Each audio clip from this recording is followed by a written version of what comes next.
Cigarette की इजाद का आगाज 19वीं सदी के वस्त में हुआ।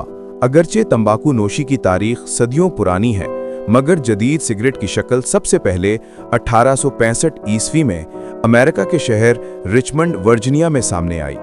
वहां के एक शख्स जेम्स एल्बन बोनसाक ने 1881 ईस्वी में एक ऐसी मशीन इजाद की जो सिगरेट खुदकार तरीके से बनाती थी। इस मशीन ने सिगरेट साजी के अमल को निहायत तेज, आसान और सस्ता बना दिया, जिसके बाद सिगरेट दुनिया भर में तेजी से मकबूल हो गया। इब्तिदाई दौर में सिगरेट हाथ से लपेटा जाता था और इसे अमीर तबका ही इस्तेमाल करता था, लेकिन बोनसाक की मशीन के बाद ये आम आवाम तक पहुंच गया। जल्द ही बड़ी कंपनियां जैसे फिलिप मॉरिस और आरजे रेनॉल्ड्स ने सिगरेट को तिजारती सतह पर फरोख्त करना शुरू किया। वक्त के साथ साथ सिगरेट फैशन और आदत दोनों बन गया, मगर इसके नुकसानात जल्द ही सामने आने लगे।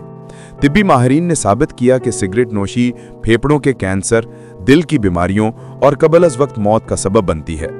यूं सिगरेट जो इब्तिदा में एक इजाद समझी जाती थी, आज दुनिया की सबसे खतरनाक आदतों में शुमार की जाती है।